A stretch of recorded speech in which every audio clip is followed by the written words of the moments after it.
Thank you. I'm getting used to this now, so I've prepared some notes. Just picking up from Council Carty, there's several consultations out, but the electoral reform one is a big one because in 2025 the ward boundaries will be redrawn, which essentially demographics change, so redraw the boundaries. So the 17 wards which make up the 51 councillors, the boundaries will be drawn, so there'll be all-out elections in 2026. So the electoral reform consultation is quite important, and it's basically whether we remain as we are in voting in new councillors every year on a 3-year cycle and then have a fallow year, or whether we revert to 4-yearly all-out elections, which means you don't get pestered by us door knocking every year, is one upside to that, but then you don't have the power to change councillors and potentially change the administration. So there's pros and cons for both. But basically it's out to public consultation.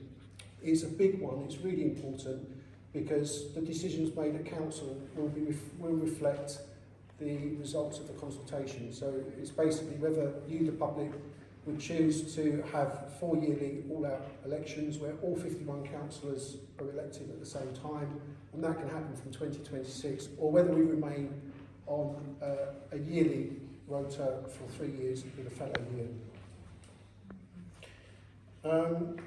We've been discussing a lot at council about the budget, and we continue to have a £14 million deficit, which we're trying to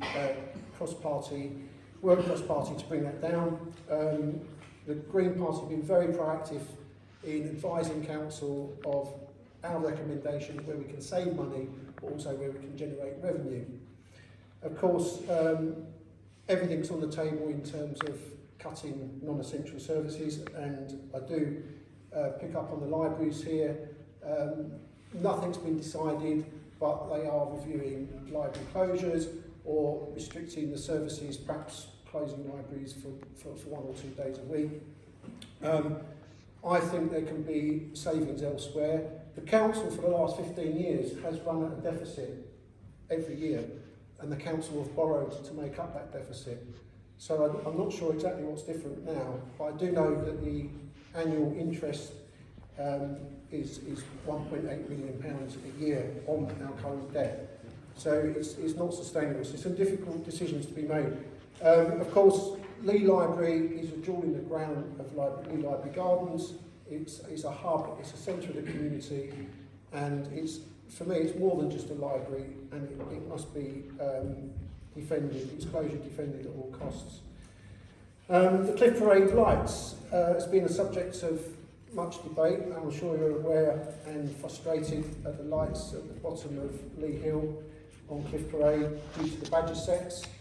The badgers have a legal right to remain in their set, and there's very specific guidelines from Natural England that the council have to adhere to. So we've been in communication with the Essex Badgers Protection Group, who had their AGM last Wednesday, and unfortunately somebody's been tampering with the badger doors. The door sets that the ecologists put on are one-way badger doors to try and relocate the badgers. Somebody left those propped open, and the badgers have now gone back into the set, bless them.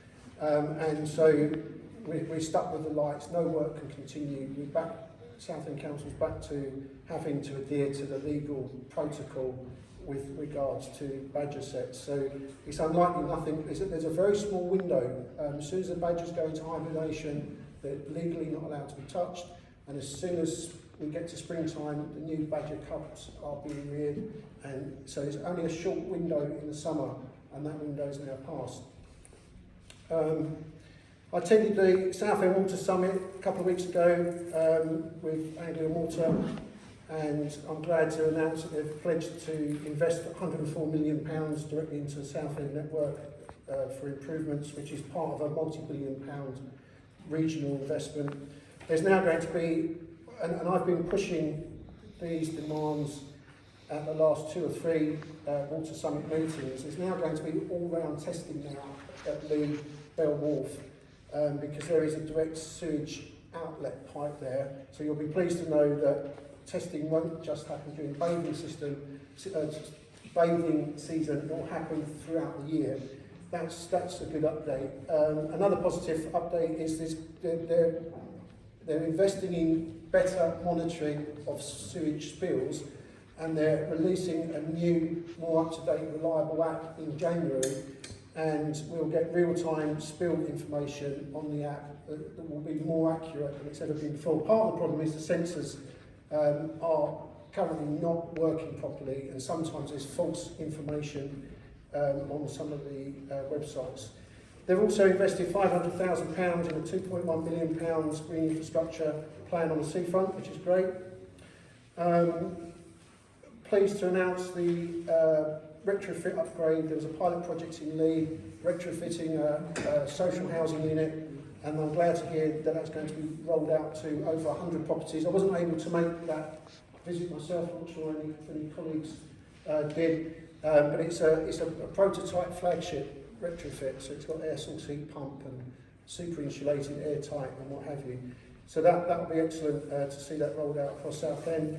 An update on the Cinder Path shelter.